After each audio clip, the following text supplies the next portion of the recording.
శుక్లాంబరధరం విష్ణుం శశివర్ణం చతుర్భుజం ప్రసన్నవదనం ధ్యాయేత్ సర్వవిఘ్నోపశాంతయే అని స్వామివారికి నమస్కారం చేసుకుని మనము మన పోతన భాగవతంలో 3వ స్కందంలో ఉన్నాము. దితి కశ్యప సంవాదము, కశ్యపుడి రుద్ర స్తోత్రం వరకు కూడా మనం పూర్తి చేసుకున్నాము. 24వ ఘట్టము దితి గర్భం ధరించడం గురించి తెలుసుకోవాలి. ఈలోగా ఒక మాట చెప్పుకుంటూ వెళ్ళాం మనం పోయిన వారము. దితి ఏమి చెప్తున్నది, కశ్యపుడికి ఏం వినిపిస్తున్నది చెవులకు, ఆయన మనసుకు ఏం అర్థమవుతున్నది అని చూసుకుందాము అని అనుకున్నాం కదా. ఇది చాలా అవసరము.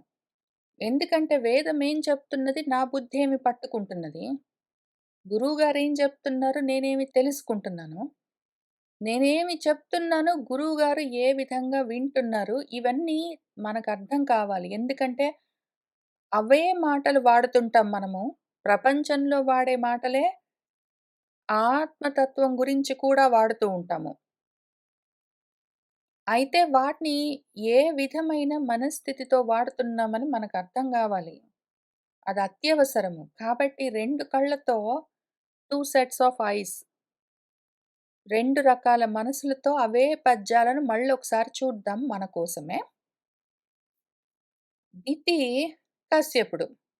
దితి ఎవరు? ఏదైనా ముక్కలు ముక్కలుగా చూసే లక్షణం ఉన్నది దితి అన్న మనసు, ఆ స్థితి, ఆ స్వభావము తమో రజో గుణాలతో ఉంటుంది అని అర్థము. దితి అంటే దానికి వ్యుత్పత్తి ద్యతి ఖండయతి అని, ముక్కలు ముక్కలు చేసుకుంటుంది. అది ముక్కలు ముక్కలుగా, భాగాలుగా, ఖండాలుగా, వేరు వేరుగా చూసే స్వభావం ఉండే మనసు దితి. రజోతమో గుణాలతో ఉంటుందది, భేదభావాలతో ఉంటుంది. కశ్యపం అంటే ఎటువంటి మనస్థితి? కశ్యపః అన్నా, పశ్యకః అన్నా పశ్యతి అని అర్థము. సర్వం యః పశ్యతి సః కశ్యపః. అంతా కలిపి చూసేవాడు, సమంగా చూడగలిగినవాడు, సమంగా చూడగలిగిన మనస్థితి కశ్యపము. ఖండాలుగా చూసే మనస్థితి దితి. ఇప్పుడు ఈ దితి చెప్తున్నది ఎట్లా ఉన్నది, కశ్యపుడికి అర్థమవుతున్నది ఎట్లా ఉంది అన్న వాళ్ళ సంవాదన ఎట్లా ఉందో చూద్దాము. ఆకర్ణింపుము, వినండి మరి. నేను కూడా ఎట్లా భావన చేసి చూపిస్తున్నాను. దితి మన్మథ బాధతో ఉన్నది. ఆమె మనసు మధింపబడుతూ ఉన్నది. కోరికలతో, కోపాలతో, రాగాలతో, ద్వేషాలతో, మోహాలతో, తాపాలతో జనరల్‌గా అందరికీ చాలా భాగం మనుషులకు ఉన్నట్టే ఆమెకు గూడా ఉన్నది. ఈయనేమో మనస్సులో విష్ణువుని నిలుపుకుని ఉన్నాడు, సమస్థితిలో ఉన్నాడు. ఈయన మనసు భగవదాయత్తమై ఉన్నది. ఆమె మనసు అస్థిమితంగా ఉన్నది. అట్లానే ఉంటుంది. దితి అంటేనే అదే పద్ధతి. ముక్కలు ముక్కలుగా ఉన్న మనసు ఎక్కువ తక్కువలు చూస్తుంటుంది. ఏదో కావాలని ఆశపడుతుంటుంది. ఆయన ఆ విధంగా కూర్చున్నప్పుడు ఏం జరిగిందంటే ఆయన దగ్గరికొచ్చిందామె. వచ్చి గజవిభుడు ఉద్ధతితోటి అరటి స్తంభాలను పెకిలించినట్టు మన్మధుడు నా మనసును చాలా బాధ పెడుతున్నాడు నాథా. నీ పదాంబుజములను కానవచ్చితి ప్రభుత్వమెలర్పగ నన్ను కావవే. నాకు చాలా బాధగా ఉంది. నా మనసు కదిలిపోతున్నది. అందుకని నన్ను కాపాడమని అడగడానికొచ్చాను. నాకు హెల్ప్ చెయ్యి అని అడిగింది. ఆమె మనసులో ఏముంది? కామవాంఛ ఉన్నది. ఆయన చెవులకేం వినిపిస్తున్నది? నా మనస్సు కదిలిపోతున్నది, నాకు హెల్ప్ చెయ్యి అంటే, దాన్ని కుదురుగా కూర్చోబెట్టేందుకు ఏమైనా మార్గముంటే చెప్పు. నా మనసు తమో రజో గుణాలతో తల్లడిల్లిపోతున్నది. సత్వగుణంతో కూర్చునేందుకు ఏమైనా జ్ఞానబోధ చేస్తావా? అని ఏమైనా అడుగుతుందో ఏమో అని ఆ రకంగా కూడా వింటున్నదాయన మనసు. నన్ను కావవా, నాకు హెల్ప్ చెయ్యవా అంటే హెల్ప్ 2 రకాలుగా చేయొచ్చు. ఆమెకు కామవాంఛ ఉన్నది అంటే, ఆమె కోరిక తీరిస్తే అప్పటికి ఆ కోరిక నెరవేరుతుంది. మళ్ళీ ఆ కోరిక కలుగుతుంది. అయితే ఆ కోరికని ఆ విధంగా తీర్చడం కాకుండా, దాన్ని జ్ఞానంతో ఒకవేళ లయం చేస్తే మళ్ళీ అటువంటి కోరికలు ఆమెకు కలగవు. 2 రకాలుగా ఆయన హెల్ప్ చెయ్యొచ్చు. కాబట్టి 2 ఆయన ప్రయత్నం చేస్తున్నాడు. ముందు జ్ఞానపరంగా ట్రై చేద్దామనుకున్నాడు. అది పని చేయకపోతే కామపరంగానే చేయవలసొస్తుంది. అది second option. Plan B. Plan A పని చేయకపోతే. కానీ ఆయన ప్లాన్ ఏ ట్రై చేస్తున్నాడు. ఆయన చెవులకట్లా వినిపిస్తుంది. ఆమె అడిగిందేంటి, నాకు హెల్ప్ చేయన్నది. నా మనసు కదిలిపోతుంది, నాకు హెల్ప్ చెయ్యి అంటే, సరే కామం లేకుండా ఏం చేద్దాము అని చూస్తున్నాడాయన. వెంటనే ఆమేం చెప్పింది, శోక వ్యాకులిత చిత్తనై ఉన్నను. నా తోటి సవతులందరూ నీ దయ వల్ల నిర్భరమైన ఆనందంతో ఉన్నారు. నా సవతులందరూ ఆనందాన్ని అనుభవిస్తున్నారు. నాకు శోకమున్నది కాబట్టి నన్ను రక్షించు అంటే ఈ కష్టంలో నుంచి, శోక సాగరంలో నుంచి, సంసార సాగరంలో నుంచి బయట పడేయని కూడా అడగొచ్చామె. ఆ విధంగా అడుగుతున్నదా ఏమైనా? ఎందుకు అంటే ఈమె సవతులలో సవతులెవరు? అదితి. అదితి ఆదిత్యులను కన్నది. దేవతలను కన్నది. ఆమె మనసు సత్వగుణంతో నిండి ఉంటుంది. కాబట్టి ఆమె ఆనందంతోటే ఉంటుంది. సత్వగుణానికి ఆనందం లక్షణము. కాబట్టి ఒకవేళ ఆ గుణం కోసము ప్రయత్నం చేస్తున్నదేమో ఆమె. ఆ రకంగా ట్రై చెయ్యొచ్చు. ఈ ప్లాన్ ఏ పని చేయకపోతే ప్లాన్ బి, ఆమెకు బిడ్డలు గావాలంట గదా! సరే అట్లా చూడొచ్చు తర్వాత. కానీ ముఖ్యంగా ఫస్ట్ ప్లాన్ ఏ ట్రై చేద్దాము. ఇది నీ ధర్మం అని చెప్పిందామె. ఇది నీ ధర్మం. ఇది నీ ధర్మం అంటే సరే ఆయనకు 2 ధర్మాలున్నాయి. ఒకటి భర్తగా ఆమె కోరికను తీర్చడము. 2 గురువుగా జ్ఞానోపదేశం చేయడము. ఆయన 2 చేయడానికి సిద్ధంగా కూర్చున్నాడు. తర్వాత దాంట్లో పతి సమ్మానముంటే అభిమత పదార్థ సిద్ధి, ఊర్జిత యశము, లోక స్తుతి అన్నీ కలుగుతాయనింది. ఆమేమంటున్నది, ఆమె మనసుకేమర్థమైతున్నది, భర్త అంటే కశ్యపుడు. ఆయన గౌరవం ఒకవేళ పొందితే, ఆయన ఆదరిస్తే, ఆయనకు భార్యగా తన కోరిక తీర్చుకుంటే, బిడ్డలు కలిగితే తద్వారా, దానివల్ల కోరుకున్న పదార్థాలన్నీ సిద్ధిస్తాయి. గొప్ప యశస్సు కలుగుతుంది. అందరూ ఆహా! బిడ్డలు కలిగిన తల్లి అనంటారు. లోకంలో చాలా పొగుడుతారు అని ఆమనుకుంటున్నది. ఈయన కళ్ళకెట్లా కనిపిస్తున్నది? ఈయన మనసుకెట్లా వినిపిస్తున్నది? పతి సమ్మానము,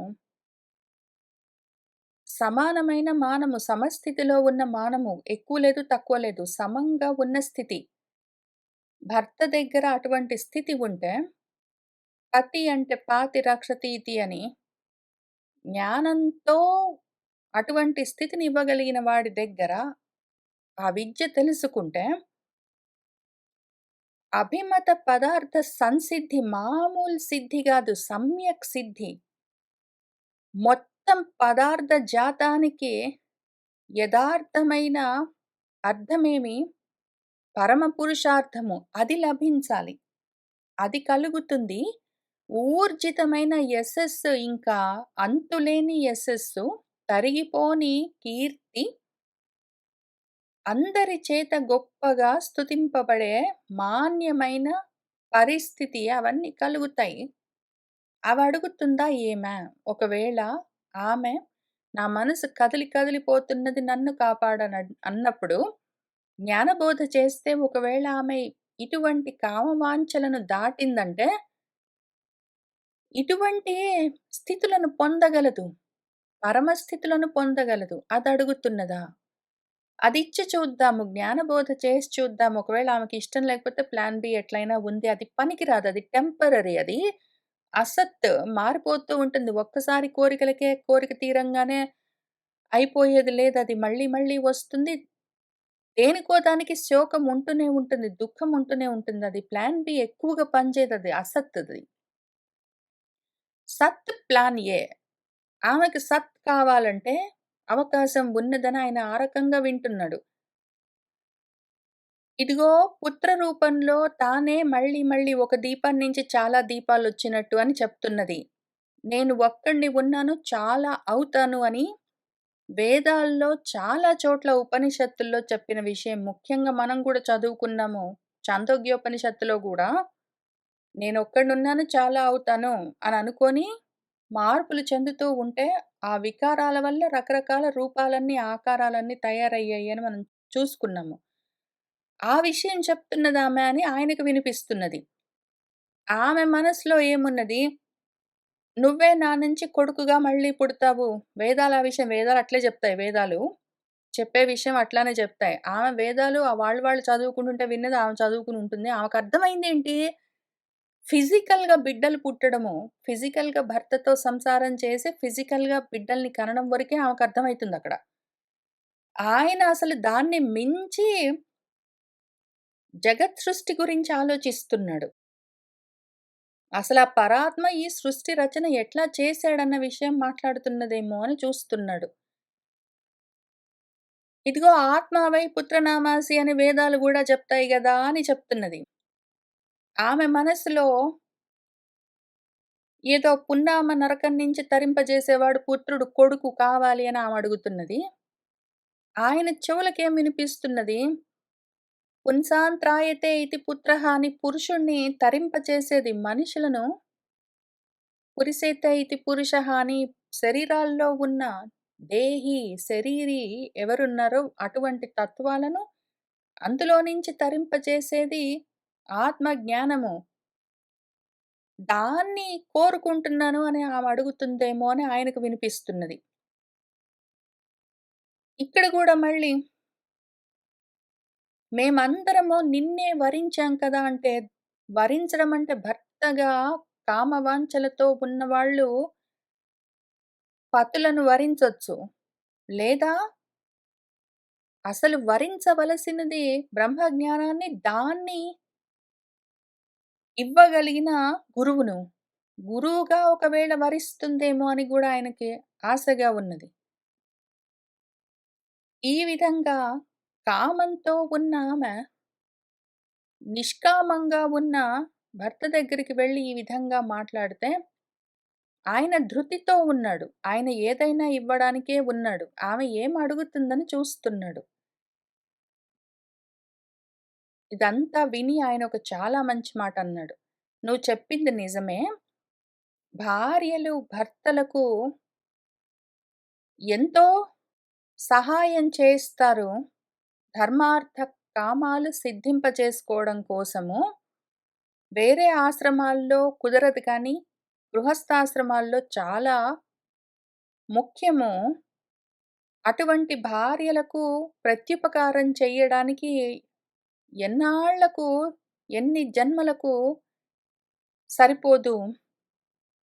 అయినా కూడా నీ మనసులో ఉన్న దుఃఖాన్ని పక్కన బెట్టు. నీకు నేను చేయగలిగిన ఉపకారం, ప్రత్యుపకారం చేస్తాను అంటున్నాడాయన చేయగలడు.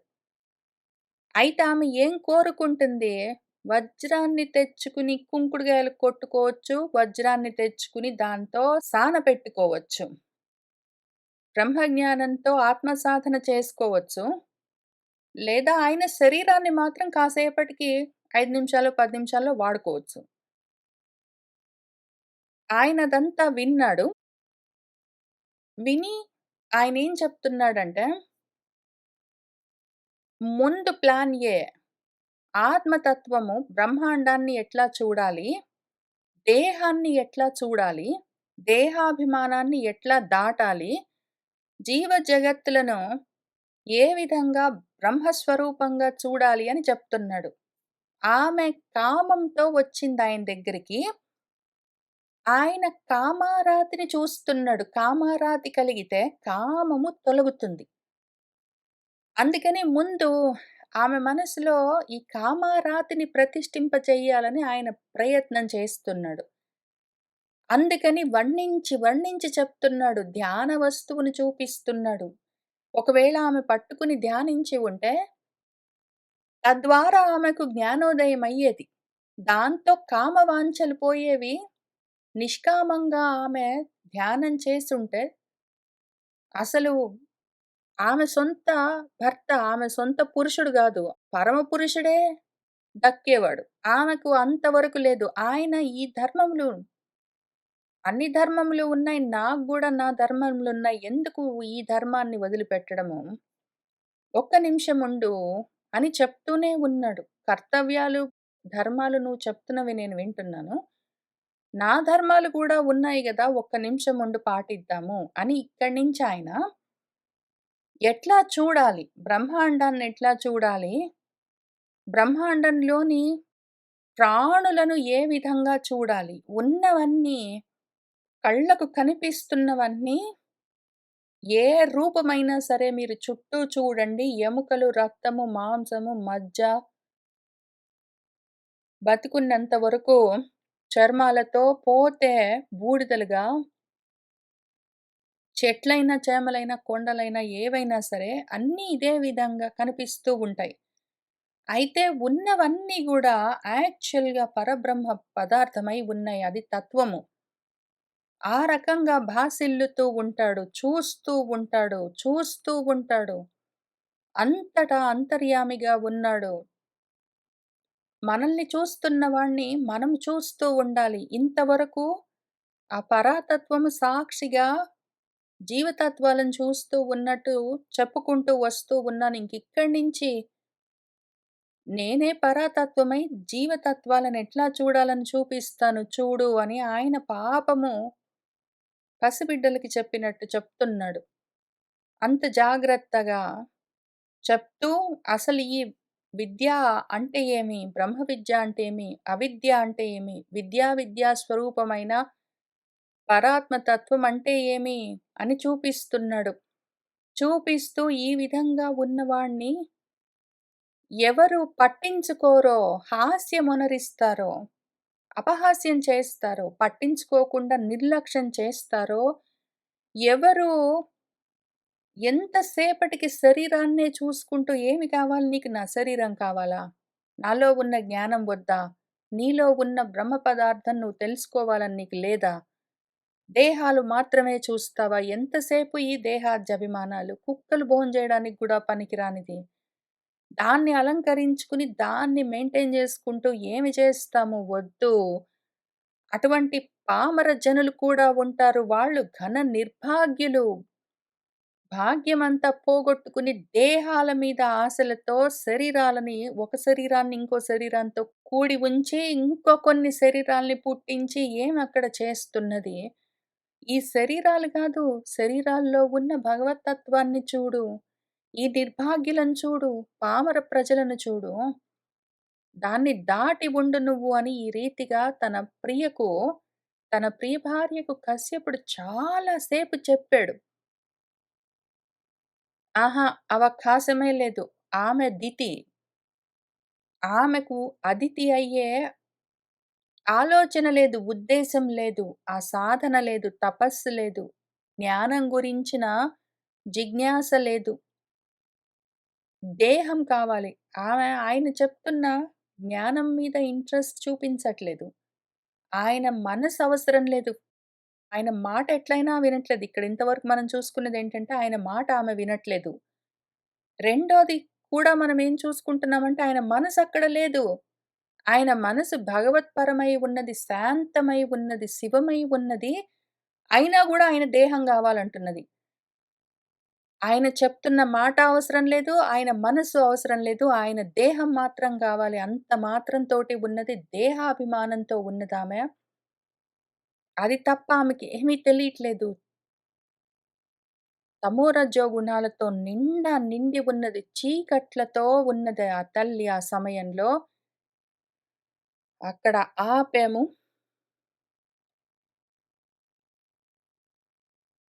ఇంక అక్కడి నుంచి ముందుకు వెళ్దాం. ఏమి ఇట్లాంటివి చదువుకొని ఉపయోగం లేదు. ఇట్లాంటి బాడీసే ఎక్కడ పడితే అక్కడ ఉంటాయి. ఒక బాడీ, ఇంకో బాడీ కలిసి ఇంకా కొన్ని బాడీస్‌ని తయారు చేస్తుంటాయి. ఆ బాడీస్‌లో ఉన్న ఆత్మతత్వమేమి అని తెలుసుకునే ఆలోచన కలిగినప్పుడు దితులన్నీ అదితులవ్వచ్చు. కశ్యపం ఎక్కడ పడితే అక్కడ ఉంటుంది. మన గురువులందరూ జ్ఞానోపదేశం చేస్తూనే ఉన్నారు. వినకపోతే ఏమవుతుంది? ఇదిగో ఇట్లాంటి జన్మలన్నీ ఆ బాడీస్ నుంచి ఇంకా కొన్ని బాడీస్ తయారై వస్తూ ఉంటాయి. వాటిని చూసుకుంటూ వెళ్దాము. మునుకొని లజ్జావనత వదనయై ప్రాణేసి కొంగు తాళిమిత్తూలన్ పెనకొనియే వారకామిని అనువున వినిషిద్ధ కర్మమందు అభిముఖియై. మునుకొని ఇంక పూనుకొని ఆమె ఇంక వినట్లేదు ఆయన మాట. ఎంతసేపు మాట్లాడతాడు? ఎవరు వింటారు ఆ మాటలని? ఎవడికి కావాలి? అడిగానా నేను నిన్ను జ్ఞానోపదేశం చేయమని? ఆయన అనుకుంటున్నాడు ఒకవేళ అట్లా అడుగుతుందో ఏమో నాకు మనసు కదిలిపోతున్నది. దాన్ని శాంతింపచెయ్యి. నాకు హెల్ప్ చెయ్యి అంటే అది అడుగుతున్నదేమో జ్ఞానోపదేశమేమో అని ఆయన ఆశ. నేను అడుగుతున్నదోటి నువ్వు చెప్పేదోటి నేను పని చెయ్యంటే నువ్వేమో మాట్లాడుకుంటూ కూర్చుంటావని ఆమె ఏం చేసిందంటే ఇంక ఆమె పూనుకున్నది. లజ్జావనత వదనయై సిగ్గనిపించింది ఆమెకు చేస్తున్న పని చెయ్యబోయే పనేంటో తెలుసా ఆమెకు? ప్రాణేషు కొంగును తాళిమి తూలన్ కొంగు పట్టుకుని లాగింది ఆయన పంచ పట్టుకుని లాగి పెనకొనియన్ ఆయన్ని పెనవేసుకున్నది. వారకామిని అనువున వారకామినిలాగా వినిషిద్ధ కర్మమందు వద్దు, వద్దు అని చెప్తున్న పనే చెయ్యాలి అన్న పట్టుదలతో ఉన్నదై, అటువంటి పనికి అభిముఖురాలై అట్లా చేస్తూ ఉన్నది. మళ్ళీ ఇక్కడ ఉన్న మాట ఒకటైతే, తెలుస్తూ ఉన్న మాట ఒకటి కావచ్చు. దీనికి నేను రాసుకున్న నోట్స్ వారకామిని అంటే వారిస్తున్నా గూడా వినకుండా కామంతో ఉన్న భామిని, వారకామిని అని చెప్తాను నేను. వద్దు అంటుంటే కూడా అదే కావాలి అని కోరుకునే వాళ్ళు ఎవరైనా సరే వారకాములు. అయితే దాన్ని ఆ విధంగా కాకుండా దితిని తక్కువ చేసి, చులకన చేసి మాట్లాడాలననుకుంటే, నేను మాత్రం చాలా గొప్పవాడిని. దితి మాత్రం చాలా తక్కువ రకము ఆలోచనతోటి ఉన్నది అన్న ఉద్దేశం ఉన్నవాళ్ళు, మళ్ళీ అంతే దేహాద్యభిమానాలున్నవాళ్ళు, వారకామిని అంటే వారాంగన, ఏదో వేశ్య వనిత అని గూడా చెప్తారు. ఎందుకు చెప్పాలి? అసలామె వేశ్య వనితలాగా కాదు. భర్తని అట్లనే ఎవరైనా చేస్తారు. చెయ్యని వాళ్ళెవరున్నారు? కోరుకోని వాళ్ళెవరున్నారు? భార్య అయినా, భర్త అయినా. నేను చాలా గొప్పవాడిని, నేను చాలా గొప్పదాన్ని అనుకున్న వాళ్ళు పక్కన వాళ్ళని చులకన చేసి మాట్లాడతారు. ఇక్కడ దితి చేసింది తప్పేమి గాదు. ఆమెకర్థమైంది అంతవరకే. ఆమె దేహం, భర్త శరీరం మాత్రమే చూస్తున్నది.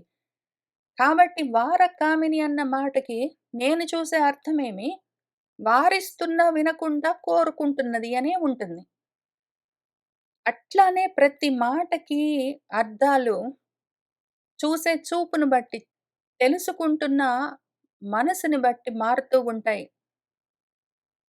ఇది నాకవసరము. ఎందుకు అంటే, వేదం ఏం చెప్తున్నది నాకేం అర్థమైతున్నది. నేను ఏ స్థితిలో కూర్చొని వింటూ ఉంటే, నాకది అట్లా దాని అర్థం నాకట్లా తెలుస్తూ ఉంటుంది. పుత్రం అంటే గూడా అంతే. పున్నామ నరకం నుంచి బయట పడేసేవాడు కొడుకు అని అర్థం ఉండిండొచ్చు. ఎట్లా పడేస్తాడు? పున్నామ నరకం అంటే ఏంటి ఫస్ట్ ఆఫ్ ఆల్? పున్నామ నరకం అంటే పురుషుడని అర్థము. ఆ పేరున్న నరకము అంటే శరీరాల్లో ఉండడం అని అర్థము. శరీరాల్లో ఉండడం అన్న నరకంలో నుంచి బయట పడేసేది ఏమి? జ్ఞానం ఒక్కటే. జ్ఞానాదేవతు కైవల్యం. నాకింక వేరేది అర్థమే గాదు.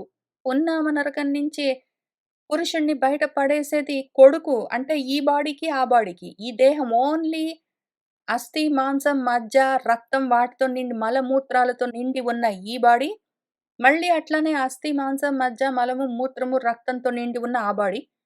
ఈ 2 బాడీస్ కలిసుంటే కలిగే మూడో బాడీ వల్ల ఈ మొదటి బాడీ ఏ విధంగా తరిస్తుంది? అది ఓన్లీ ప్రపంచంలో శరీరాలు పుడుతూ, పోతూ ఉండడానికి పనికొచ్చే మెథడ్. అందులో నుంచి బయటపడాలంటే మాత్రం జ్ఞానం ఒక్కటే మార్గము. అదే వినిపిస్తుంటుంది నాకు. పుత్రుడు అంటే నాకదే వినిపిస్తుంటుంది. అదే అర్థమైతుంటుంది మనసుకి. పుంసాంత్రాయితే ఇతి అనే తెలుస్తుంటుంది నాకు. పురిలో ఉన్నవాడిని అందులో నుంచి బయట పడేసే జ్ఞానం, పుత్రం అనే అర్థమైతుంది. అట్లా అర్థం చేసుకోలేకపోతే ఏమైతుంది? నాకొక్కతే కూతురు. మరి నన్నెవడు కాపాడుతాడు? అంటే ఆడోళ్ళని కాపాడక్కర్లేదు. ఆడోళ్ళకేం ప్రాబ్లమ్ లేదు. ఓన్లీ అతనికి ఆయన భార్య వల్ల ఒక కొడుకు పుడితే ఈయన మోక్షం సాధిస్తాడు. అదెట్లా పనిచేస్తుందసల? ఆ మెథడ్ ఎక్కడ రాసుందది? భగవద్గీతలో ఎక్కడుందది? జ్ఞానం లేకపోతే ఇంత అజ్ఞానంలో ఉంటే. కాబట్టి ఉన్నదాన్ని సరిగ్గా అర్థం చేసుకోవడానికి ముఖ్యమేమి అంటే పాపులర్‌గా ప్రచారంలో ఉన్న అర్థాలు వారకామిని అంటే వేశ్య స్త్రీ, వేశ్య వనిత అని ఇట్లాంటివన్నీ పక్కన పెట్టి అసలు చెప్తున్నదేంటో చూసుకుంటూ వెళ్తే చాలా విషయాలు తెలుస్తాయి. కనీసం నిజంగా గూడా ఈ శరీరంలో నుంచి బయటపడేందుకు అవకాశం సరే నాకు కూతురున్నది పోనీ పక్కన పెట్టండి. కొడుకు లేడు. కాబట్టి నేను బయటపడలేను. పైగా నేను ఆడపిల్లని కాబట్టి అసలు మోక్షానికి అవకాశమే లేదంటే మంచిది శుభం నష్టం లేదు. నాకున్న మార్గాలు నాకున్నాయి జ్ఞాన మార్గము. అయితే ఈ అజ్ఞాన మార్గంలోనే చూద్దాము.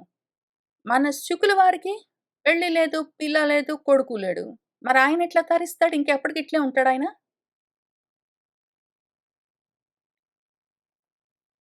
జాగ్రత్తగా ఆలోచించుకోవాలి వేదం చెప్తున్న మాటలు. అందుకనే దితి ఏం మాట్లాడుతున్నది, కశ్యపుడేం వింటున్నాడని చూసుకోవాల్సొచ్చింది మనకు. ఎక్కడ పడితే అక్కడ దితి మాట్లాడినట్టే మాట్లాడేవాళ్ళు ఎక్కువుంటారు. వాళ్ళు అవే ఉద్దేశాలతోటి మాట్లాడుతుంటారు. మనము కశ్యపుడి లాగానే వినగలిగితే బాగుపడతాము. అది నా ఆశ. మునుకొని లజ్జావనత వదనయై ప్రాణేసి కొంగు తాలిమి తూలన్ పెనగొనియే వారకామిని అనువున వినిషిద్ధ కర్మమందు అభిముఖియై.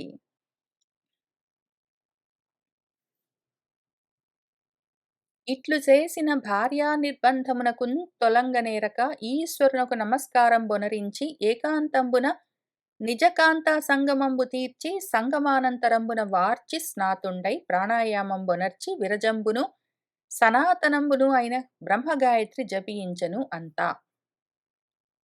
ఇట్లా చేసింది భార్య.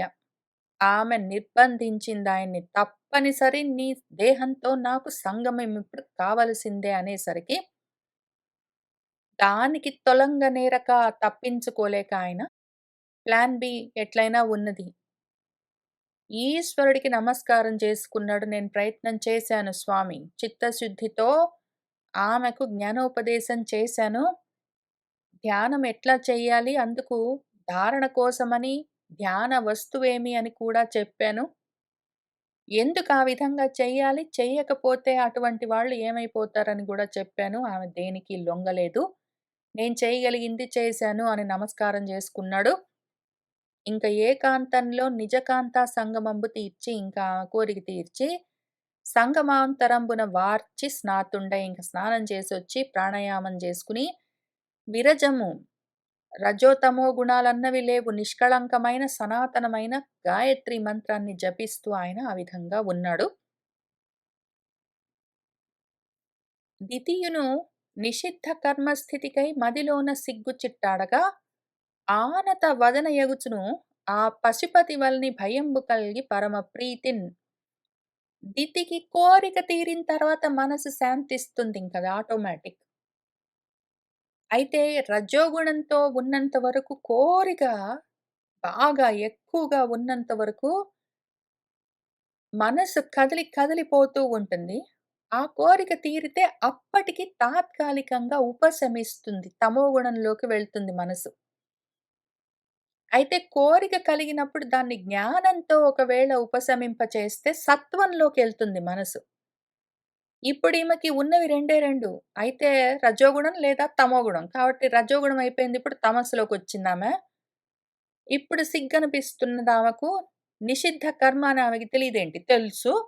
కోరిక పైకొచ్చింది. దాన్ని కంట్రోల్ చేసుకునే సాధన ఆమెకు లేనే లేదు. కాబట్టి ఆ స్థితికి మది లోపల చాలా సిగ్గనిపించింది. ఆ సిగ్గు చిట్టాడగా మనసులో సిగ్గు కదులుతూ ఉంటే, ఆనత వదనయగుచు తల దించుకున్నది. ఆ పశుపతి వలన భయం కలిగిందామెకు. ఇప్పుడు ఇంతకుముందు ఆమె కామమన్న పాశానికి బద్ధురాలై పశువుగా ప్రవర్తించింది. పాశంతో ఉన్నదేదైనా పశువు. పశువులకు ఆహార, విహార, నిద్ర, మేహన, మైథునాలని ఇంతే ఉంటాయి పనులు. అన్నం తినడము, బాత్రూమ్‌కెళ్ళి రావడము, తిరగడము, పడుకోవడము, ఇదిగో వేరే బాడీస్‌తో కూడి ఉండడము. ఇంకింతే ఉంటాయి పశువులకు. అవి 4 కాళ్ళ పశువులు కావచ్చు, 2 కాళ్ళ పశువులు కావచ్చు. ఆ కోరిక తీరిన తర్వాత మాత్రం అన్నం తినకన్నా ముందు అదే పనిగా తపించిపోతాం. తిన్నాక శాంతిస్తాం. బాత్రూమ్‌కెళ్ళే ముందు తపిస్తాము. వెళ్ళొచ్చాక శాంతిస్తాము. పడుకునే కన్నా ముందు తపించిపోతాము.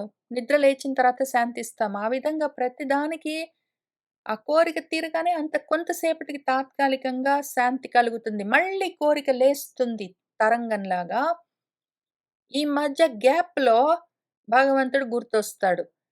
ఆ కోరిక బాగా పైకొచ్చి ఉద్ధతితో ఉన్న సమయంలో ఎంత దూరమైనా వెళ్తాము, ఏమైనా చేస్తాము, ఎంత మాటలైనా అంటాము. ఆ కోరిక తీరిన తర్వాత క్వైట్ డౌన్ అయిన తర్వాత అయ్యయ్యో! అనుకుంటాము. ఇప్పుడు ఆమె గూడా అదే పరిస్థితిలో ఉంది. ఆ పశుపతి పశువులాగా ఉన్నది. ఇప్పుడు పశువులకు పతి అయిన పరమాత్మ గురించి కొంచెం జనరల్‌గా ఐడియా ఉన్నది. భయమేసింది. ఇంకిప్పుడు పరమ ప్రీతితోటి రకరకాలుగా దండాలన్నీ పెట్టుకోవడం మొదలుపెట్టింది. ద్వితీయను నిషిద్ధ కర్మస్థితికై మదిలోన సిగ్గు చిట్టాడగా ఆనత వదనయగుచును ఆ పశుపతి వలని భయంబు కలిగి పరమప్రీతిన్ కశ్యపు కనుంగొని ఇట్లనియే. మళ్ళీ భగవంతుడికే డైరెక్ట్‌గా చెప్పే అవకాశం కూడా లేదు. ఆమె అటువంటి కనెక్షన్ పరాత్మ పదార్థంతోటి పెట్టుకోలేదు. ఆమె మనసులోనే ఉన్నవాడితోటి గూడా, అంతటా ఉన్నవాడితోటి గూడా ఎక్కడ అటువంటి కనెక్షన్ పెట్టుకోలేదామె. కాబట్టి ఆమెకు తెలిసింది ఒకటే ఒకటి. ఆ ఎదురుగున్న కూర్చున్నవాడు తన భర్త. ఆయనతోటే చెప్తున్నది. కశ్యపు కనుంగొని ఇట్లనియె. సమస్త భూతపతి అయిన పరమేశ్వరుండు నా చేసిన అపరాధంబు సహించి మద్గర్భ పరిపాలనంబు చేయుంగాక. రుద్రుండు మహాత్ముడు స్వయం ప్రకాశకుడు అలఘ్యుడు సకామజన ఫలప్రాపకుడు దుష్ట శిక్షకుడు పరమాత్ముడు జగదంతర్యామి నిర్గుణుడు నిష్కాముడు భక్త సులభుడు భగవంతుడు అగు అప్పరమేశ్వరునకు నమస్కరించదునో. మరియు షడ్గుణైశ్వర్య సంపన్నుడు జగద్భర్త మహానుగ్రహశీలుడు నిర్దయా పరిపాల్య వధూ రక్షకుడు సతీదేవి పతియునైన ఆ పరమేశ్వరుడు నన్ను రక్షించుగాత అని రకరకాలుగా సన్నుతించుకున్నదామె. కశ్యపుడిని చూస్తూ భగవంతుడికి ఏం చెప్పుకున్నదంటే, సమస్త భూతపతి అయిన పరమేశ్వరుడు, సమస్త భూతాలకు పతి అయిన వాడు, నేను చేసిన ఈ అపరాధాన్ని సహించి ఎందుకు సహించాలి? నీ కోరికని నువ్వే తట్టుకోలేకుండా ఉంటే, నువ్వు చేసిన తప్పును పక్కన వాళ్ళెందుకు సహించాలి? ఎంత భగవంతుడైతే మాత్రము. ఎందుకు అందరి మీద భగవంతుడితో సహా ప్రతివాడి మీద భారంగా ఉండడము? మద్గర్భ పరిపాలనంబు చేయుగాక. నా బిడ్డను కాపాడుగాక. రుద్రుడు, మహాత్ముడు, స్వయం ప్రకాశకుడు, అలఘ్యుడు, సకామజన ఫలప్రాపకుడు, దుష్ట శిక్షకుడు, పరమాత్ముడు. ఇక్కడ మిగిలినవన్నీ అర్థమవుతున్నాయేమో చూద్దాం. రుద్రుడంటే తెలుసు కదా! మహాత్ముడు తెలుసు. స్వయం ప్రకాశుడు తెలుసు. అలఘ్యుడు లఘువు అంటే తక్కువ. ఘనం అంటే చాలా ఎక్కువ. చాలా ఘనమైన వాడు. చాలా గొప్పవాడు. తక్కువ కానివాడు. సకామ జన ఫలప్రాపకుడు. కోరికలతో ఉన్న జనాలకు వాళ్లకు ఫలాలను ఇచ్చేవాడు. దుష్ట శిక్షకుడు. పరమాత్ముడు. జగదంతర్యామి. జగత్తుకంతా అంతర్యామిగా ఉన్నవాడు. నిర్గుణుడు. నిష్కాముడు. ఆయనకు కోరికలు లేవు. కానీ కోరికలున్న వాళ్లకు వాళ్ళ ఫలాలిచ్చేవాడు. భక్త సులభుడు. భక్తులకు సులభంగా దొరికేవాడు. భగవంతుడు. అయినా పరమేశ్వరునికి నమస్కారం చేసుకుంటున్నాను. షడ్గుణైశ్వర్య సంపన్నుడు. జగత్తుకంతటికి భర్త. మహా అనుగ్రహశీలుడు. నిర్దయా పరిపాల్య వధూ రక్షకుడు. ఇంకా దీనంగా ఉన్న ఆడవాళ్లను రక్షించేవాడు. సతీదేవి పతి. ఆ పరమేశ్వరుడు. ఆయన నన్ను రక్షించుగాక, నా బిడ్డను రక్షించుగాక, నేను చేసిన అపరాధాన్ని సహించుగాక అని ఆమె రకరకాలుగా నమస్కారాలన్నీ చేసుకున్నది. అసలు ఇటువంటివన్నీ అడగాలంటే నాకు నోరు గూడా రాదు. నేను దేవుడిని గూడా అడగాలంటే 4 సార్లు ఆలోచిస్తాను. తప్పు చేశాను సారీ అని చెప్పాలంటే ఏ ముఖం పెట్టుకొని అక్కడ నిలబడతాను? ఆయన చిభ అంటే ఏం జేస్తాను? ఎక్కడ పెట్టుకుంటాను మళ్ళీ ముఖము? తప్పు చేస్తే నేనే దాన్ని ఫేస్ చేస్తాను. ఆలోచించుకుంటాను. అనలైజ్ చేస్తాను. ఇంకోసారి అట్లా చేయకుండా చూసుకుంటాను. నేను ఎవరి పట్ల అపచారం చేశానో వాళ్ళకి సారీ చెప్తాను. ఆమె భర్తకు మరి ఇంతవరకు చెప్పలేదు. ఎంత భర్త అయితే మాత్రం ఆయనకు ఆ సమయంలో ఇష్టం లేదు, మనసు లేదంటే అంత బలవంతం చేయడం ఎంత తప్పు? భార్య అయినా సరే, భార్యకు ఆ సమయంలో ఇష్టం లేదంటే భర్త బలవంతం చేయడం ఎంత అమర్యాద, ఎంత తప్పు? అపరాధం ఎవరికి చేసింది? భర్త పట్ల చేసిందామె. అర్భకులు లేని దగుటను గర్భము నిజనాథు వలన కమలాననకు ఆవిర్భూతమైన కర్మ వినిర్భర పరితోషము ఆత్మ నెలకొని ఉండెన్. అర్భకులు లేని దగుటన అంతవరకు ఆమెకు బిడ్డలు లేరు. ఇప్పుడు నిజనాథుని వలన భర్త వల్ల గర్భము ఆ కమలాననకు దితికి ఆవిర్భూతమైనది. ఏదో విధంగా బలవంతంగానో, బతిమిలాడో ఏదో విధంగా భర్తనైతే లొంగదీసింది. శారీరకంగా సంగమించింది గాబట్టి ఆమెకు ఇది న్యాచురల్‌గా, ప్రాకృతికంగా, ప్రకృతి పరంగా జరిగే విషయము. బిడ్డలు కలగడం అది పెద్ద విషయమేంటి? ప్రారబ్ధం ఉండడం వల్ల గర్భము ఆవిర్భావమయింది. ఆ కర్మకు వినిర్భర పరితోషము ఇంక తట్టుకోలేనంత ఆనందం కలిగిందామెకు. ఆ ఆత్మలో నెలకొని ఉండెను. ఆమె మనసులో చాలా సంతోషంగా ఉన్నది. అర్భకులు లేని దగుటను గర్భము నిజనాథు వలన కమలాననకు ఆవిర్భూతమైన కర్మం వినిర్భర పరితోషము ఆత్మ నెలకొని ఉండెన్. అంత కశ్యపుండు తత్కాల సముచిత సంధ్యావందనంబులు తీర్చి. ఈలోగా కశ్యపుడు తాను చేయవలసిన సంధ్యావందనాలన్నీ ముగించుకుని వచ్చాడు. మళ్ళీ వచ్చాడు కూర్చున్నాడు. ఆ చలికి గర్భచిహ్నము లేచిన పరితోషము ఆత్మని ఏపారగా మారీచుడు నిజ తలోదరి చూసి అకర్మమునకు ఆత్మ సృక్కుచు పలికెన్. ఆమెను చూస్తే ఆ చెలికి తన భార్యకు గర్భచిహ్నాలు పైకొచ్చి కనిపించాయి. ఇంకా ఆయన ఆత్మలో పరితోషము, సంతోషము చాలా ఏపారగా పొంగింది.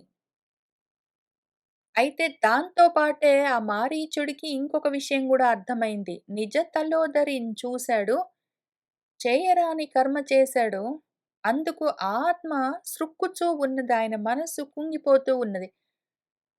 ఆమె గర్భవతి అయిందని మనసు పొంగుతున్నది. చేసిన పనికి మనసు కుంగుతున్నది. ఒకటేసారి 2 అవుతూ ఉన్నాయి. దాంతో ఆయన ఆమెతో ఈ విధంగా పలికెన్ అంటూ ఉన్నాడు. ఆ చలికి గర్భచిహ్నము లేచిన పరితోషము ఆత్మన్యేపారగా మారీచుడు నిజ తలోదరి చూసి అకర్మమునకు ఆత్మ సృక్కుచు పలికెన్. సతీ నీవు ఏ గతి నిందగోడక మనోజాతేక్షు కోదండ నిర్గత నారాజ పరంపరాహత వికీర్ణ స్వాంతవై పాప సంగతి లజ్జాభయ ధర్మముల్ విడిచి దుష్కాలంబునందే రమించితి బల్మిన్ వెలయాలి కైవడిన్ దుశ్శీల క్రియాలోలతన్. ఓ సతీ దితి నీవు ఏ పద్ధతిలో నిందకు ఓడక ఎవరైనా ఏమైనా అంటారు అని కూడా భయపడక మనోజాతుడు మన్మధుడి యొక్క ఇక్షుకోదండము చెరుకు విల్లు నుంచి వచ్చిన నిర్గతమైన నారాస పరంపర ఆ పువ్వుల బాణాల సమూహానికి హతమై వికీర్ణ స్వాంతవై దెబ్బతిన్న మనసుతో ఉన్నదానివై పాప సంగతి పాపం కలుగుతుందేమో అన్న లజ్జ సిగ్గు గాని దానివల్ల పరిణామాలు ఎట్లా ఉంటాయో అన్న భయం కానీ అయ్యో ఇది ధర్మమేనా కాదా అన్న ఆలోచన కానీ ఏదీ లేకుండా సిగ్గు భయము ధర్మము అన్నీ వదిలిపెట్టి దుష్కాలంబునందే అకాలంలో రమించితివి బల్మిన్ నీకు బలం ఎక్కువ ఉన్నది నా మీద పడ్డావు ఇంక నేను కూడా ఏమీ చేయలేకపోయాను. ఎందుకు అంటే రజోగుణానికి బలం చాలా ఎక్కువ ఉంటుంది. తమో సత్వగుణాల కన్నా గూడా. వెలయాలి కైవడిన్ దుశ్శీల క్రియాలోలతన్ దుర్మార్గమైన క్రియలన్నీ చేస్తూ ఆ లోలత్వంతోటి ఉన్నావు. సరే ఏం జేస్తాం కానీ సతీ నీవేరీతిగా నిందకోడక మనోజాతేక్షు కోదండ నిర్గత నారాజ పరంపరాహత వికీర్ణ స్వాంతవై పాపసంగతి లజ్జా భయ ధర్మముల్ విడిచి దుష్కాలంబునందే రమించితివల్మిన్ వెలయాలి కైవడిన్ దుశ్శీల క్రియాలోలతన్ అట్లగుటం చేసి అందుకని దాని కాన్సిక్వెన్సెస్ చెప్తాను విను పరిణామాలు. సతీ విను. భూతగణ ప్రేరితులై రుద్రానుచరులు పృథుశక్తి సమన్వితులు ఉగ్ర కర్ములు అతి శౌర్యతములు భద్రానుభద్రులను నామములన్ పరగిన దర్పోద్ధతులు ఇద్దరు కొడుకులు నీకు పుట్టి ధరణికి వ్రేగై నిరతము బుధజన పీడాపరులై వర్తింతురు ఆత్మబల గర్వమునన్. సతీ ఓ దితి విను. భూతగణ ప్రేరితులై భూత ప్రేత గణాల చేత ప్రేరేపింపబడ్డ వాళ్ళై రుద్రానుచరులు రౌద్రంతో ఉన్నవాళ్ళై ఏడవడము ఏడిపించడమే పనిగా పెట్టుకున్న వాళ్ళై పృథుశక్తి సమన్వితులు బాగా విస్తారంగా ఉన్న శక్తి ఇంకంతా ఇంత శక్తి కాదు వాళ్లకు. అటువంటి శక్తి పెట్టి వాళ్ళు మంచి పనులు ఏమైనా చేస్తారంట? లేదు, ఉగ్ర కర్మలు చేస్తారు. భయంకరమైన పనులు చేస్తారు వాళ్ళకున్న శక్తి ఉపయోగించి. అతి శౌర్యతములు వాళ్లకు శూరత్వం కూడా చాలా ఎక్కువ, తెలివి మాత్రం తక్కువ. భద్ర అనుభద్రులు, భద్రుడు అనుభద్రుడు అన్న పేర్లతో పరగిన వాళ్ళు, దర్పోద్ధతులు దర్పం బాగా ఉద్ధతితో ఉన్నవాళ్ళు ఇద్దరు కొడుకులు నీకు పుడతారు. పుట్టి ఊరికే ఉండరు. ధరణికి వ్రేగై భూమికి భారమై నిరంతరము బుధజనులను జ్ఞానులను పీడిస్తూ ఉంటారు. ఆ వాళ్ళను పీడించడమే పరత్వంగా పెట్టుకుని ఉంటారు. బుధజన పీడాపరులై వర్తింతురు. ఆత్మబల గర్వమునన్ వాళ్ళ సొంత బలం చూసుకుని ఇంకా గర్వించి దర్పంతో ఉద్ధతితో ఉండి వాళ్ళ శక్తి శౌర్యాలన్నీ ఉగ్రమైన కర్మలు చేయడానికి, మంచి వాళ్ళని ఏడిపించుకొని తినడానికే వాడతారు. భూమికి భారంగా ఉంటారు. అటువంటి ఇద్దరు కొడుకులు భద్రుడు అనుభద్రుడు అని నీకు పుడతారు. సతీ విను. భూతగణ ప్రేరితులై రుద్రానుచరులు పృథుశక్తి సమన్వితులు ఉగ్ర కర్ములు అతి శౌర్యతములు భద్రానుభద్రులను నామములన్ పరగిన దర్పోద్ధతులు ఇద్దరు కొడుకులు నీకు పుట్టి ధరణికి వ్రేగై నిరతము బుధజన పీడా పరులై వర్తింతురు ఆత్మబల గర్వమునన్. అట్టి దుష్కర్ములకును మహాత్ములు అలిగి విశ్వవిధుడైన హరికిని విన్నవింపన్ అతడు కోపించి హరి కులిసాయుధమున గిరుల నరికిన గతి వారి ధరణి గూల్చు. ఇంక వాళ్ళు ఆ విధంగా పుట్టి అట్లా పెరిగి ఆ తర్వాత ఎట్లా పోతారో తెలుసా దితి? అట్టి దుష్కర్ములకు దుర్మార్గ పనులే చేస్తారు వాళ్ళు. వాళ్ళ పనులకు వాళ్ళ మీద మహాత్ములకు కోపం వస్తుంది. ఆ మహాత్ములు అలిగి కోపించి విశ్వవిధుడైన విశ్వవేత్త అయిన హరి దగ్గరికి వెళ్ళి విన్నవిస్తారు. వీళ్ళ సంగతి చూడమని చెప్తే అతడు కోపించి, ఎందుకు అంటే శిష్టులని ఏడిపించుకుని తింటే భగవంతుడికి కోపం వస్తుంది. అప్పుడు హరి ఇక్కడ ఇంద్రుడు. ఇంద్రుడు కులిసాయుధంతో వజ్రాయుధంతో గిరుల పర్వతాల రెక్కలను తెగ నరికినట్టు వారిని, ఆ ఇద్దరిని నీకు పుట్టబోయే కొడుకులను ధరణిగూల్చు చంపేస్తాడు. అట్టి దుష్కర్ములకును మహాత్ములు అలిగి విశ్వవిధుడైన హరికిని విన్నవింప అతడు కోపించి హరి కులిసాయుధమున గిరుల నరికిన గతి వారి ధరణిగూల్చు అని కశ్యపుడు ఎరిగించిన విని దితి భయమంది చాలా విహ్వలమతి అయి తన హృదయేసి ముఖాబ్జము కనుగొని ఇట్లనియే విగత కౌతుకయగుచున్ అని కశ్యపుడు చెప్పేసరికి ఎరిగించిన విని దితి భయపడ్డది బాగా. చాలా విహ్వలమతి అయింది. ఆమె మనసంతా విహ్వలమైపోయింది, చెదిరిపోయింది. కౌతుకము అంతవరకున్న ఉత్సాహమంతా లేకుండా పోయిందింకా. నిరుత్సాహపడిపోయిందామె. బిడ్డలు కలుగుతారన్న ఉత్సాహమంతా చెదిరిపోయింది. ఇంకామె తన హృదయేశుడి యొక్క భర్త యొక్క ముఖాన్ని చూసి కనుగొని ఇట్లనియన్ ఆయనతో ఈ విధంగా అంటూ ఉన్నది. అని కశ్యపుడెరిగించిన విని దితి భయమంది చాలా విహ్వలమతి అయి తన హృదయేసి ముఖాబ్జము కనుగొని ఇట్లనియ విగత కౌతుకయగుచున్. ధరా సుజనాపరాధులగు తామస చిత్తులకు ఎందు ఆయువున్ సిరియు నశించిపోవు మృతిసేకురు శత్రుల చేత ఇంతయౌను అరయగా నిక్కువంబు భవదాత్మజులు ఆర్యులకు ఎగ్గు చేసినన్ కరుణను వారు వారి మదిగైకొని కావను అనుగ్రహింపరే. ధర ఈ భూమి మీద అపరాధులు సుజనులకు అపరాధం చేసేవాళ్ళు సజ్జనులను ఏడ్పించుకుని తినేవాళ్ళైనా తామస చిత్తులు తమో గుణంతో ఉన్న వాళ్లకు ఎక్కడైనా సరే ఇంతే విషయము. మంచి వాళ్ళని ఏడిపించుకుని తినే వాళ్ళకి ఉండే కాన్సిక్వెన్సెస్ ఏమి? వాళ్ళ ఆయువు చివరి దాకా ఉండదు. ఎప్పుడుంటారో ఎప్పుడు పోతారో తెలీదు. వాళ్లకు సిరి వాళ్ళు ఎంత సంపాదించుకున్నా అవి మిగలవు. అవన్నీ నశించిపోతాయి. సిరి సంపదలు ఉండవు, ఆయుష్ ఉండదు. అర్ధాంతరంగా ఎందుకు కాకుండా నశించిపోతారు. శత్రువుల చేత ఏదో ఒక సమయంలో మృతి తప్పకుండా చేకూరుతుంది. చావందరికి వస్తుంది. అయితే అన్యాయంగా పోతారు వీళ్ళు. ఇంతయౌను ఇదంతా జరుగుతుంది. అవును నిజమే. అరయ్యగా నిక్కువంబు.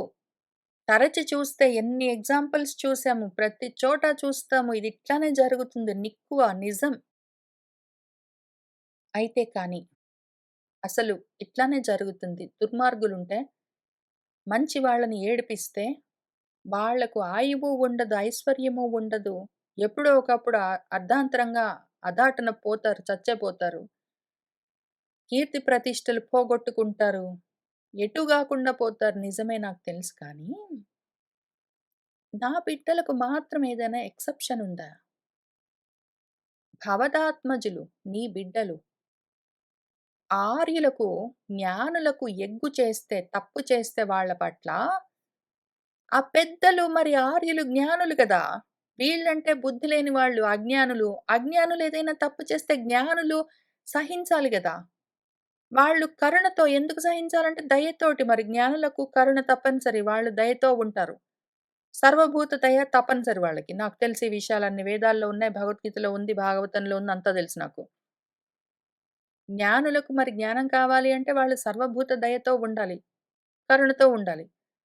నా కొడుకుల్లాంటి అజ్ఞానులు మీద బడి అపచారాలు చేస్తూ ఉంటే గూడా కరుణతో వాళ్ళు వారిని, నా కొడుకులను మదిగైకొని మనసుకు తీసుకుని పోనీలే పాపమని కడుపులో పెట్టుకుని కావన్ రక్షించడానికి అనుగ్రహించరా?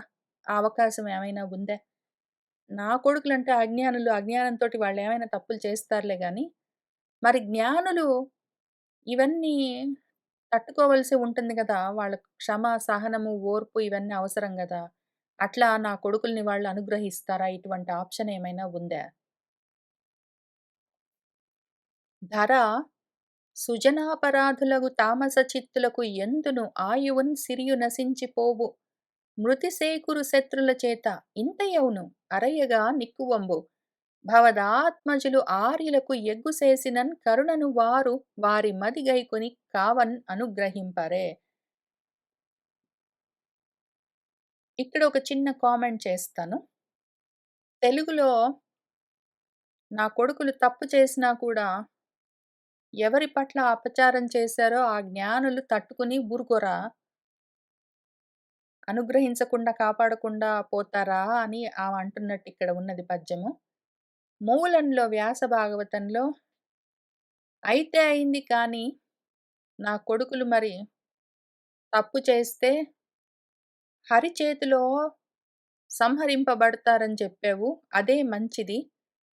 శిష్టుల చేతిలో జ్ఞానులు, ఋషులు, మహాత్ముల చేతుల్లో వాళ్ళ శాపానికి గురై మరణించే కన్నా గూడా భగవంతుడి చేతిలో మరణించడమే మంచిది. పోనీలే అని ఆమె అనుకున్నట్టు అక్కడ మూలంలో ఉన్నది. అదే విషయం తన భర్తకు చెప్తుంది. ఇక్కడ కొంచెం మన పోతన గారు పద్యం మార్చారు. ఎందుకంటే 'దితి' మనసులో పరిస్థితి ఎట్లా ఉందని అర్థం చేసుకోవడం కోసం నేనదేదో ఒక సినిమా చూసాను. అది సినిమాలో ఏం సినిమానో గుర్తులేదు, ఏంటో గుర్తులేదు గానీ, అందులో ఒక విలన్ ఉంటాడు. ఎవరో ఒక ఆడపిల్లని రేప్ చేస్తాడు. ఇంకా తర్వాత ఆ పిల్ల ఎదురు తిరుగుతుందో ఏమో! సపోర్ట్ కూడా తెచ్చుకుంటుందనుకుంటా. వేరే కాలేజ్ వాళ్ళందరూ హెల్ప్ చేస్తుంటారు. ఇంక అయితే అది కేస్ అయ్యేటట్టుందని ఆ పిల్లని చంపేస్తాడు. సరే ఇదంతా బానే ఉంది గానీ, వాళ్ళ అమ్మ, వాళ్ళ నాన్న ప్రాబబ్లీ ఆయన హోమ్ మినిస్టరో ఏదో ఒక మినిస్టరో ఏంటో ఉంటాడు పాలిటిక్స్‌లో. ఆయనతోటి చెప్తుంది, "నీ కొడుకేమైనా తప్పు చేశాడా? ఏదో ఒక పిల్లని ముద్దు పెట్టుకున్నాడు డిసెంబర్ 31కో ఏంటో. ఆ పిల్ల కొట్టింది. వాడికి కోపమొచ్చి రేప్ చేశాడు. రేప్ చేస్తే ఆ పిల్ల కేస్ పెట్టాలనుకుంది. అందుకని చంపేశాడు. ఎక్కడైనా తప్పు చేశాడా నా కొడుకు? ఎంత జాగ్రత్తగా వాడు ప్రవర్తించుకుంటూ వచ్చాడు" అని కొడుకును వెనకేసుకొనొచ్చి ఆమె భర్తను చాలా ప్రెషరైజ్ చేస్తుంది ఆ కేస్‌లో నుంచి బయటపడేయమని. అంత అన్యాయంగా కూడా ఆలోచించే వాళ్ళుంటారు. ఏం సినిమానో గుర్తులేదు, ఏంటో గుర్తులేదు గానీ, ఒకవేళ మన 'దితి' అట్లానే ఇక్కడ అన్నదంటే, నా కొడుకులు తప్పు చేసినా గూడా పెద్దవాళ్ళు, జ్ఞానులు పట్టించుకోకుండా ఊరుకోవాలి గదా! ఊరుకోకుండా ఉంటారేంటి? అని ఆమె అన్నదంటే ఇంకా ఆ సినిమాలో ఇప్పుడు నేను చెప్పిన ఆ తల్లికి, ఈమెకు తేడా ఉండదు. మూలంలో 'దితి' ఇంత అన్యాయంగా లేదు. సరేలే పోనీలే మహాత్ముల చేతిలో వాళ్ళ కోపాలకు, శాపాలకు బలయ్యే బదులు భగవంతుడి చేతిలో మరణిస్తే మంచిదేలే అనుకుంటుంది. ఆ తేడా ఉన్నది. 'దితి'ని మొత్తం క్యారెక్టర్ నాశనం చెయ్యలేను. అనవుడు కశ్యపుండు కమలాననకిట్లను ఇంతీ నీవు చేసిన విపరీత కర్మమున చేకురని ఇట్టి అవస్థ దీనికిన్ మనమున తాపమొందకుము. మాధవు పాద సరోజయుగ్మ చింతనమున చేసియున్ నను ముదంబున కొల్చుట చేసియున్ తగన్ రమణి నా సుతులందు హిరణ్యకశిపు వలన ఉదయించు వారి లోపల ముకుంద పద సరోజాత విన్యస్తభావుడైన తనయుడు ఉదయింపగలడు అతి ధార్మికుండు అని ఆయన తర్వాత జరిగేది చెప్తూ ఉన్నాడు. ఎందుకంటే ఎక్కడ ఆగవివి కాన్సిక్వెన్సెస్ ప్రపంచంలో తామర తంపరలాగా తంతులాగా సాగుతూ ఉంటాయి. ఎక్కడ ఇది ఆగదు. అన్‌ఎండింగ్ లూప్‌లో ఉంటుంది. ఈమె కోరికతో భర్తను అఘాయిత్యం చేసినంత మాత్రాన, నిర్బంధించినంత మాత్రాన అక్కడికి ఆగిపోదు. ఇద్దరు బిడ్డలు. అటువంటి బుద్ధులతో ఉన్నవాళ్ళు కలుగుతారు. అయితే అది అక్కడికి ఆగదు మళ్ళీ. ఎందుకు? అనవుడు అన్నప్పుడు ఆమె ఆ తల్లి అట్లా భయపడుతూ ఉన్నప్పుడు కశ్యపుడు ఆ కమలాననను చూసి ఇట్లను ఈ విధంగా అన్నాడు. "ఓ ఇంతీ దితి నీవు చేసిన విపరీత కర్మకు ఇట్టి అవస్థ చేకూరింది. నువ్వు చేసిన పని విరుద్ధము. విపరీత కర్మ అంటే విరుద్ధ కర్మ. నిషిద్ధ కర్మ చేసినందుకు నీకు ఇటువంటి అవస్థ కలిగింది. మనిద్దరికీ కలిగింది. అయితే దీనికి మనమున తాపమొందకు. నీ మనసులో అతిగా నువ్వు తాపాన్ని పెట్టుకోకు. కానున్నది కాక మానదు. ప్రతిది ప్రారబ్ధం వల్ల జరుగుతుంది. ఇట్లా జరగవలసి ఉంది అది వేరే విషయం. నువ్వు ఇట్లా కాకుండా ధర్మమూర్తివై నిషిద్ధ కర్మలు చెయ్యకుండా సదాచారంలో ఉండి ఉంటే నువ్వు దితివయ్యేదానివి కాదు. కానీ జరిగింది. జరగవలసింది జరుగుతుంది. కానీ దాని తర్వాతేం జరుగుతుందో చూడు. మాధవుడి యొక్క పాద సరోజ యుగ్మ చింతనమున చేసి, మాధవుడి యొక్క పాదాల చింత, ధ్యానం చేస్తూ ఉండడం వల్ల నువ్వు, అట్లానే నన్ను ముదంబున కొల్చుటం చేసి, నా మీద ప్రేమ అట్లానే ఉంది. భగవంతుడి పైన భక్తి అట్లానే ఉంది. వీటి వల్ల నువ్వు చేసిన కర్మకు ఆ విధమైన ఫలితం ఎట్లైనా కలిగింది. ఈ కర్మలు కూడా ఉన్నాయి గదా! నువ్వు నన్ను బెదిరించి బలవంతంగా లొంగదీసిన కర్మకు అటువంటి కాన్సిక్వెన్సెస్ పరిణామాలున్నాయని చెప్పాను. అయితే నా మీద ప్రేమ లేదా అంటే నీకు ఉంది. ఈ ప్రేమకు మళ్ళీ ఇటువంటి కాన్సిక్వెన్సెస్ కూడా మంచి పరిణామాలు గూడా ఉంటాయి. వాటి గురించి చెప్తాను విను.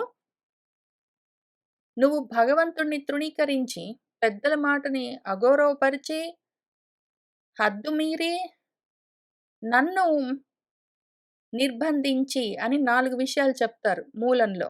ఈ 4 కారణాలకు నీకిటువంటి ఇద్దరు బిడ్డలు. కాక భగవంతుడిని నమ్మావు. మళ్ళీ నీకు కష్టమొచ్చినప్పుడు ఆయన్నే హెల్ప్ చేయమని అడిగావు. నా మీద ప్రేమ కూడా ఉన్నది.